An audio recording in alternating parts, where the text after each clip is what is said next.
Chapter 34। अनजान शख्स, अव्यांशी का होने वाला पति। तक आव्यांशी जैसे ही विवान के गले लगी उसी वक्त विवान बोला, तुमसे घर पर कोई मिलने आया है? तो अव्यांशी बोली, कौन आया है? तो विवान बोला, तुम्हारा होने वाला पति। वही यह सुनते ही अव्यांशी वहीं पर फ्रिज हो गई। आगे वही जब विवान को महसूस होता है कि अव्यांशी किसी और जगह पर खोई हुई है, तो उसके कंधे को हिलाते हुए बोला, अव्यांशी कहाँ खोई हुई हो? तब जाकर अव्यांशी अपने होश में आती है और अपने होश में आते ही विवान से बोली, विवान भाई आपने क्या कहा? तो विवान भी मजे के मूड में बोला, वह क्या है ना, डैड ने अभी फोन किया था और वह बोल रहे थे कि तुम्हारे होने वाले पति घर पर तुम्हारा इंतजार कर रहे हैं। तो अव्यांशी गुस्से से बोली, अब मेरा होने वाला पति कहाँ से आ गया? मैं तो उसे जानती तक नहीं।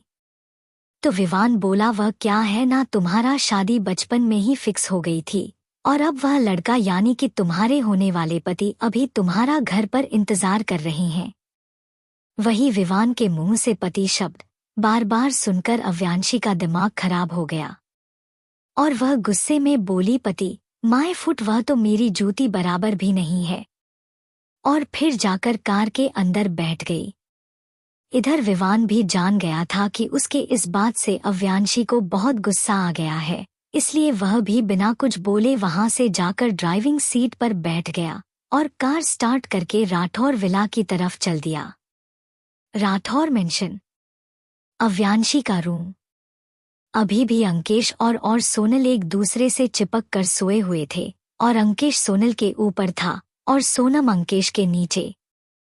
तभी वहां पर फोन बजने की आवाज सुनाई दी, जिससे अंकेश की आंखें खुल गई। लेकिन तभी उसकी नजर सोनल के फेस के ऊपर गई और फिर धीरे धीरे करके फेस के नीचे आने लगी और जाकर एक जगह अटक गई। तभी उसका फोन फिर से फोन रिंग करता है। तो अंकेश जल्दी से बेड के दूसरे साइड पर जो फोन रखा हुआ था उसको उठाता है। तभी उधर से आवाज आती है, जिस काम के लिए भेजा है वह काम तो हो रहा है ना? वही यह आवाज सुनकर अंकेश का नींद पूरी तरह गायब हो गई और वह जल्दी से बोला, हाँ, जो काम के लिए आया था वह काम थोड़ी देर बाद शुरू हो जाएगा। वही उसकी बात सुनकर उधर से कोई भी आवाज नहीं आया और फोन कट हो गया। इधर अंकेश बोला, मैं जिस काम के लिए आया हूँ पहले मुझे वह काम करना होगा, बाकी सब तो बाद में होता रहेगा। तभी उसका ध्यान फिर से सोनल के गर्दन से होते हुए सीने पर गया और उसी पर अटक गया। तो अंकेश अपने फोन को बेड के दूसरे साइड फेंक देता है और अपने दोनों हाथों से सोनल के सीने को दबोचकर जोर जोर से दबाने लगता है। और उसके ऐसा करते हैं सोनम मचलने लगी, लेकिन जब अंकेश और जोर जोर से प्रेस करने लगा तो सोनल की आंखें खुल गई और जैसे ही वह अंकेश को अपने ऊपर देखती है तो वह अपनी आंखों को फिर से बंद कर लेती है, जैसे कि वह इस चीज को अच्छे से फील करना चाहती हो। तभी सोनल की आवाज जोर से उस कमरे में गूंजा, क्योंकि अंकेश ने फिर से सोनम के बॉडी पर अपना करतूत स्टार्ट कर दिया था। और थोड़ी देर बाद जब अंकेश सेटिस्फाइड हो गया तो वह जल्दी से सोनल के बॉडी पर से उठकर खड़ा हो गया और बोला, डार्लिंग जल्दी जल्दी कपड़े पहनो, टाइम नहीं है हमारे पास, अव्यांशी कभी भी यहाँ पर पहुँचती होगी। तब जाकर सोनम को याद आता है कि वह लोग अभी अव्यांशी के कमरे में है। तो सोनल भी जल्दी से बेड पर से उठती है और अपने कपड़े को पहनने लगती है। तभी अंकेश, जो कि अपने कपड़े को पहन चुका था, वह बोला, darling you are so hot, और तुम्हारा बॉडी भी पहले की तरह अभी भी मुझे सेटिस्फाइड करता है। तभी सोनम, जो कि अब तक अपने कपड़े को पहन चुकी थी, वह जाकर अंकेश के गले में अपने दोनों हाथों को डालकर बोलती है, बेबी तुम भी तो मुझे सेटिस्फाइड करते हो। तभी अंकेश बोला, डार्लिंग कल तुम रात को रेडी रहना, मैं तुम्हें अपने दोस्तों से भी मिलाऊंगा और उनके साथ मिलकर हम एक बहुत ही मजेदार गेम खेलेंगे। तो सोनम ने भी हाँ में मुंडी हिला दी। तभी अंकेश बोला, डार्लिंग चलो जल्दी से रूम को पहले जैसा करते हैं, नहीं तो किसी को शक हो जाएगा। और फिर वह दोनों उस रूम को पहले जैसा करने में लग गए। थोड़ी ही देर में वह रूम पहले जैसा हो गया। तभी सोनम बोली, पहले मैं जा रही हूँ बाहर, ताकि किसी को शक ना हो जाए, उसके बाद तुम आना। फिर सोनम वहां से बाहर निकल गई। वही अंकेश जो कि अंदर था, वह अपने फोन से किसी को कॉल लगाता है और कहता है, तुमने तो कहा था कि रुद्राक्ष खुराना राठौर मेंशन में ही मिलेगा, लेकिन अब तक वह यहाँ क्यों नहीं आया? तो दूसरी तरफ से आवाज आती है, वो आने वाला था, यह तो कंफर्म है, लेकिन पता नहीं क्यों नहीं आया। तो अंकेश गुस्से में बोला, एक काम तुम लोगों से नहीं होता है। तो उधर से आवाज आती है, वह कोई मामूली इंसान तो नहीं है जिसके बारे में हम कहीं से भी कुछ भी पता कर सकते हैं। वह बिजनेस किंग है जिसके बारे में पता करने में अच्छे अच्छे का भी हवा टाइट हो जाती है। तो अंकेश बोला, उनको खबर पहुंचाओ, वह जरूर कुछ करेंगे। तो वह बोला, ठीक है, और फिर फोन कट हो गया है। इधर अंकेश का फोन कट होने के बाद अंकेश हंसते हुए बोला, बहुत ऐसो आराम से जिंदगी जी लिए तुम रुद्राक्ष खुराना। तभी उसका ध्यान वॉल पर टंगा हुआ फोटो अव्यांशी के फोटो पर गया। तो वो उस फोटो को निकालते हुए बोला, कैसी किस्मत है तुम्हारी अव्यांशी राठौर, जिसके पास सब कुछ होते हुए भी कुछ नहीं है। और फिर हंसते हुए बोला, अव्यांशी राठौर, तुम्हारी जिंदगी से हंसी ना गायब कर दिया तो मैं भी अंकेश सिसोदिया नहीं। और फिर वह भी उस रूम से बाहर निकल गया। RK college and university, Rudraksh cabin. Avyanshi के जाने के बाद पूरे केबिन में शांति फैली हुई थी, जैसे कि वहां पर कोई है ही नहीं। वही रुद्राक्ष अपने हेड चेयर पर बैठकर एक तक सीलिंग को घूरे जा रहा था। वही अक्षत और अमन की हालत खराब हो चुकी थी, क्योंकि उन्हें पता था कि उनका बॉस कैसा है। तभी अमन धीरे से अक्षत के कान में फुसफुसाया, पता नहीं, वह लड़की तो चली गई, लेकिन बॉस अब हमारे साथ क्या करेंगे?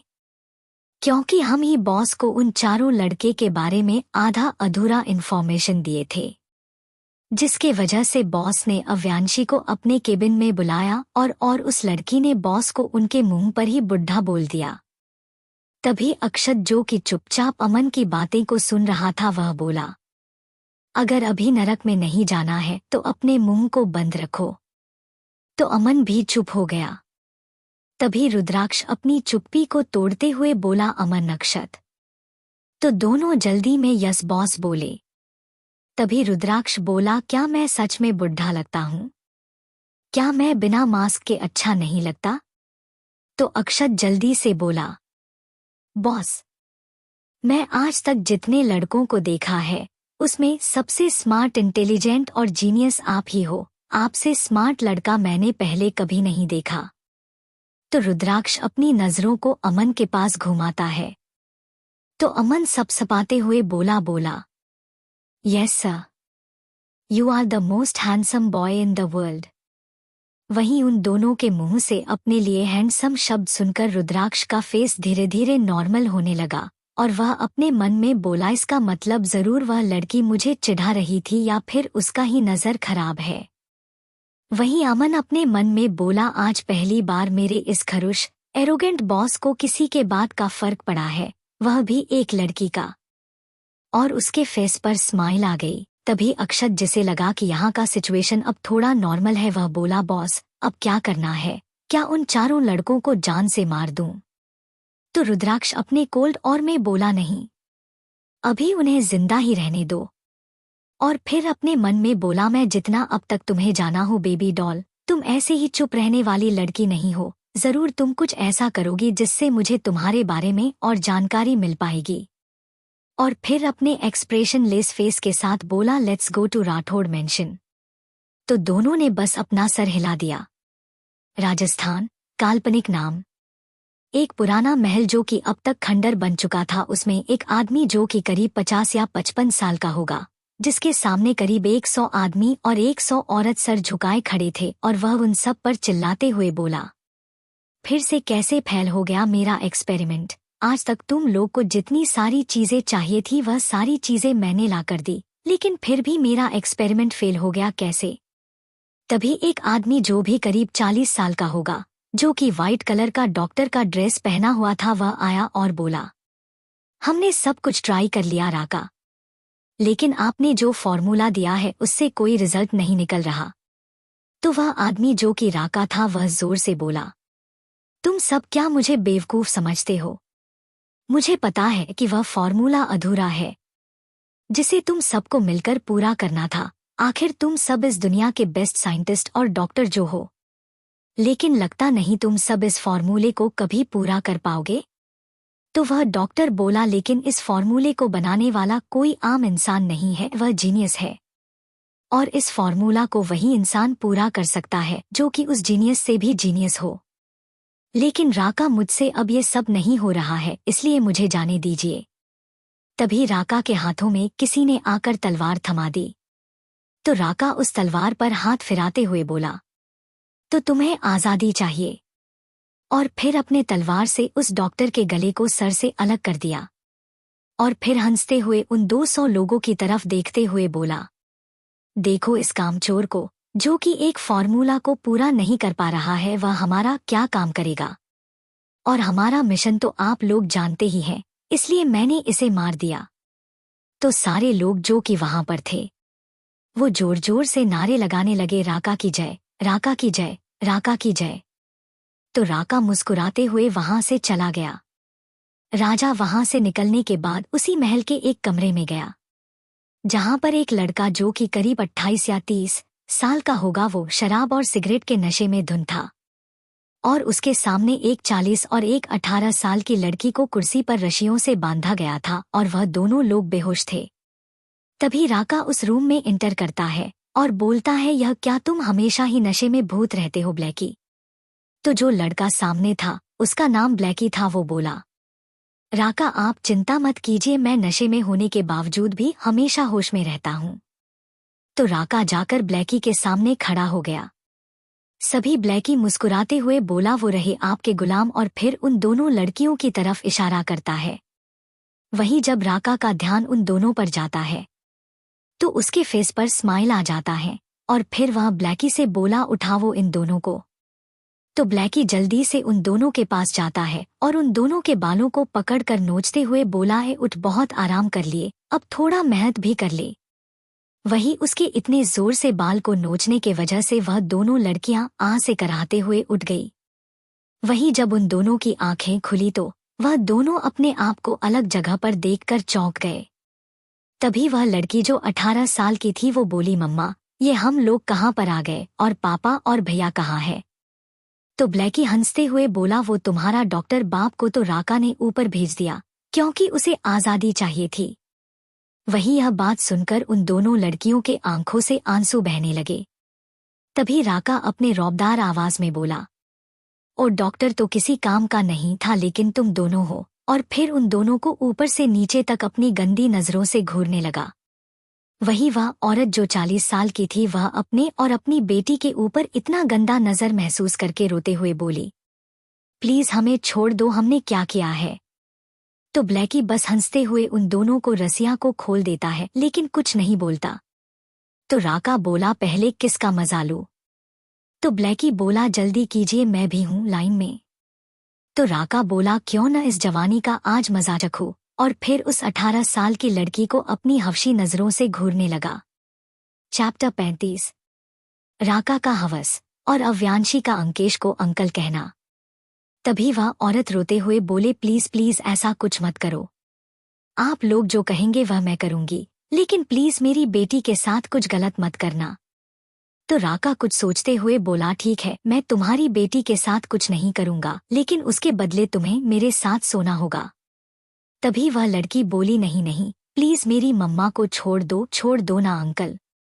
तो राका उस लड़की के पास जाकर उसके गालों पर हाथ फिराने लगता है। तभी वह औरत जाकर उसके हाथ को पकड़कर बोली, मैं तैयार हूँ। तो राका ब्लैकी की तरफ देखकर कुछ इशारा करता है, जिससे ब्लैकी उस लड़की को वहां से लेकर जाने लगता है। तभी वह लड़की रोते हुए बोली, नहीं नहीं, मुझे मम्मा के पास रहना है, प्लीज मुझे रहने दो ना। तो ब्लैकी उस लड़की को अपनी गोद में उठा लेता है और बाहर ले जाते हुए उस गेट को बाहर से लॉक कर देता है। इधर कमरे के अंदर राका बोला, जल्दी करो, मेरे पास टाइम नहीं है, जल्दी से अपने कपड़े उतारो और उसके बाद मेरे भी। तो वह औरत ना चाहते हुए भी पहले अपने कपड़ों को उतारती है, उसके बाद राका की। थोड़ी ही देर में उस पूरे कमरे में सिर्फ और सिर्फ उस औरत की चीखें ही सुनाई दे रही थी, क्योंकि राका बिल्कुल भी उस पर रहम नहीं खा रहा था। वह अपनी पूरी ताकत के साथ उस औरत को अपने नीचे कुचल रहा था। और थोड़ी देर बाद जब उसका मन भर गया तो वह उसको देखते हुए बोला, तुम भी एक डॉक्टर हो, इसलिए आज से तुम भी मेरे मिशन में शामिल होगी। तभी राका के पास किसी का कॉल आया, तो उसने कॉल पिक किया तो उधर से आवाज आई, राका, वो ड्रग्स रेडी हो गया, इसलिए जल्दी लैब में आइए। तो राका खुश होते हुए फोन काट दिया और फिर वो औरत जो कि उसके नीचे दबी हुई थी उससे बोला, आज ही मैं तुम्हारे साथ सोया और आज ही मुझे इतनी बड़ी खुशी मिल गई, इसलिए अब से तुम हमेशा मेरे नीचे ऐसे ही मौन करोगी और मुझे खुश करोगी और आज से तुम मेरी गुलाम। वही यह बात सुनकर उस औरत की हालत और खराब हो गई, क्योंकि उसे लगा था बस आज ही भर उसे यह सब सहना पड़ेगा, लेकिन ये राक्षस उसे रोज नोचेगा और वह कुछ कर भी नहीं पाएगी, क्योंकि उसकी बेटी इसके कब्जे में है। और यही सब सोचते सोचते और राका की हैवानियत के वजह से वह कब बेहोश हो गई उसे खुद ही नहीं पता चला। और वही जब राका को फील हुआ कि वह बेहोश हो गई तो वह जल्दी से उठा और अपने कपड़ों को पहनकर रूम से निकल गया। खुराना हॉस्पिटल। यह हॉस्पिटल खुराना का है, जिसे आदित्य खुराना संभालता है और वही इसका मालिक भी है। इसी अस्पताल के 3rd फ्लोर के एक हॉस्पिटल रूम के ऑपरेशन थिएटर से आदित्य बाहर निकला और वह अपने केबिन में चला गया। तभी माहिर, जो कि आदित्य का असिस्टेंट है, वह जाकर एक फैमिली के पास खड़ा होकर कहता है, congratulations, now the patient is safe. और फिर वह भी आदित्य के पीछे पीछे चल दिया। आदित्य केबिन। आदित्य बिना एक्सप्रेशन के अपनी हेड चेयर पर बैठा हुआ फाइल पढ़ रहा था, तभी वहां पर माहिर आ जाता है। तो आदित्य अपने कोल्ड वॉइस में बोलता है, अभी किसका ऑपरेशन करना है? तो माहिर बोलता है, एक 6 साल का बच्ची जिसके पेरेंट्स के पास पैसा नहीं था ऑपरेशन करने का, लेकिन आपके कहने पर मैंने उसके पेरेंट्स को बोल दिया है कि आप उनके बेटे का ऑपरेशन करेंगे। और फिर अपने मन में कहा, अभी तो ऑपरेशन किया है, फिर एक और ऑपरेशन, क्या इनके जिंदगी में कभी कोई नहीं आएगा जो इनके फेस पर स्माइल ला सके? बचपन से इन्हें मैंने मुस्कुराते हुए नहीं देखा, बचपन से इन्हें मैंने मुस्कुराते हुए नहीं देखा। तभी आदित्य के फोन पर किसी का कॉल आता है और वह नंबर देखकर कॉल को पिक कर लेता है, और जब वह उधर की बात सुनता है तो उसके फेस पर एक हल्की सी स्माइल आ गई। वही उसकी स्माइल को देखकर माहिर तो सदमे में ही चला गया और अपने मन में कहा, कौन है जिसकी वजह से आज पहली बार आदित्य सर के फेस पर स्माइल आई है? और फिर वह भी खुश होते हुए अपने मन में बोला, जो भी हो भगवान करे वो हमेशा ही आदित्य सर की जिंदगी में रहे और उनके फेस पर हमेशा ही ऐसे स्माइल बरकरार रहे। इधर आदित्य जब फोन कट कर देता है तो वह अपने हेड चेयर पर अपना सर टिकाकर आंखें बंद कर लेता है और फिर याद करने लगता है कि उसे फोन पर क्या कहा गया। वह जैसे ही कॉल पिक करता है तो उधर से बॉस की आवाज आती है, तो आदित्य बोलो। उधर से बोलता है, सर मिस अव्यांशी राठौर आज कॉलेज में 4 लड़कों को पूरे स्कूल के स्टूडेंट से चप्पलों और जूतों से पिटवाया है। उस पर से उन्होंने आंखें के सामने भी हार नहीं मानी और उन्हीं को चुप करवा दिया। और यही सब सोचते सोचते उसके फेस पर स्माइल आ गया। तभी माहिर, जो कि अब तक नॉर्मल हो चुका था, वह बोला, सर हमें राठौर मेंशन के लिए निकलना होगा। तो आदित्य एक्सप्रेशन लेस फेस के साथ बोला, क्या फिर से अभिषेक राठौर का कॉल आया था? तो माहिर बोला, यस सर, उनका फिर से कॉल आया था और वह बोल रहे थे कि उनको आपसे कोई जरूरी बात करनी है। तो आदित्य बोला, बोल दो कि मैं आउट ऑफ सिटी हूँ। तो माहिर वहां से जाने ही वाला था कि तभी आदित्य के मन में क्या ख्याल आया और उसने जल्दी से पूछा, उन्हें किसके बारे में जरूरी बात करनी है? तो माहिर बोला, अव्यांशी राठौर के बारे में। वही यह नाम सुनकर आदित्य बोला, let's go to Rathore mansion, चलो राठौर मेंशन चलते हैं। तो माहिर को एक बार फिर शौक लगता है कि जो बंदा एक बार फैसला कर ले या फिर एक बार कुछ बोल दे वह वही करता। लेकिन आज पहली बार उसने अपने डिसीजन को चेंज किया, वह भी सिर्फ अव्यांशी राठौर के नाम पर। कहीं यह वही लड़की तो नहीं है जिसके वजह से बॉस के फेस पर स्माइल आया था। तभी आदित्य अपने कड़क आवाज बोलता है, आर यू अलाइव और नॉट? वही यह शब्द सुनकर माहिर जल्दी से बोला, सर मुझे अभी बहुत लोगों की जान बचाना है, उस पर से आपको भी तो एक अच्छे असिस्टेंट की जरूरत है। तो आदित्य गुस्से में घूर कर माहिर को देखता है, जिससे माहिर जल्दी से बोलता है, चले सर चलते हैं। तो आदित्य कुछ नहीं बोला, बस अपना सिर हिलाकर वहां से निकल गया। राठौर मेंशन। अंकेश अव्यांशी के बेडरूम से निकलकर नीचे हॉल में आ गया था। तभी अनीता जी बोली, बेटा कुछ खा लो, लंच का वक्त निकला जा रहा है, सुबह से तुम कुछ भी नहीं खाए हो। तो अंकेश भी बिना कुछ बोले डाइनिंग टेबल पर बैठ जाता है। वही सोनम बस चुपचाप अपना लंच कर रही थी और अपनी पैनी नजरों से अंकेश को देखे जा रही थी, जो कि उससे एक चेयर छोड़कर बैठा हुआ था। वही दादा दादी को अंकेश को यहाँ बैठना बिल्कुल पसंद नहीं आया, लेकिन वह अंकेश के सामने कोई तमाशा नहीं करना चाहते थे, इसलिए वो चुपचाप लंच कर रहे थे। तभी पीछे से कीर्ति आते हुए बोली, अरे भाई कौन आया है, जरा मुझे भी तो बताओ। वही जब उसकी नजर अंकेश पर पड़ती है तो वह अपने मन में कहती है, कहीं यह वही तो नहीं है जिसके बारे में मॉम ने मुझे बताया था। और जाकर सोनल और अंकेश के बीच खाली वाली सीट पर बैठने ही वाली होती है कि तभी सोनम उठकर बोली, अरे कृति तुम्हारा तो आज एग्जाम था ना, कैसा गया एग्जाम? और यह कहते कहते वह जाकर अंकेश के बगल वाली सीट पर बैठ जाती है और फिर अपने प्लेट को खींच लेती है। वही सोनल के मुंह से एग्जाम की बात को सुनकर कीर्ति का फेस काला पड़ गया। तभी सोनम बोली, अरे खड़ी क्यों हो, बैठ जाओ। तो कृति जल्दी से सोनम के बगल वाली चेयर पर बैठ जाती है। इधर जब अंकेश देखता है कि सोनम उसके बगल में बैठी हुई है तो वो जल्दी से अपने एक हाथ को सोनल के जांघ पर रख देता है। तभी उसे फील होता है कि सोनम ने नीचे प्लाजो और ऊपर कुर्ता पहना हुआ है। तो वो जल्दी से अपने हाथों को सोनल के कुर्ते के अंदर डालकर उसके पीठ को सहलाने लगता है, जिससे सोनल की सांसें उखड़ने लगी। इधर विवान का कार जब राठौर मेंशन के सामने आकर रुकता है तो अव्यांशी जल्दी से कार से निकलकर अंदर की ओर जाने लगती है। तभी विवान बोला, मुझे यह बात बच्चा को बताना ही नहीं चाहिए था, अगर नहीं बताता तो वह पूरे रास्ते मुझसे बात करते आती। राठौर मेंशन के अंदर अभी सभी लोग लॉन्च कर ही रहे थे, तभी अव्यांशी अंदर आती है। तो दादा दादी बोले, बेटा इधर आओ। तो अव्यांशी जल्दी से जाकर उन दोनों को गले लग जाती है। तभी अनीता जी अंकेश की तरफ देखते हुए बोली, बेटा इनसे मिलो, यह है अंकेश सिसोदिया। तो अंकेश जल्दी से जाकर अव्यांशी से बोलता, हेलो अव्यांशी। तो अव्यांशी अपने कोल्ड वॉइस में बोली, हेलो सिसोदिया अंकल। वही अंकेश को अपने लिए अंकल शब्द सुनकर गुस्सा आ गया, लेकिन उसने अपने गुस्से को कंट्रोल किया।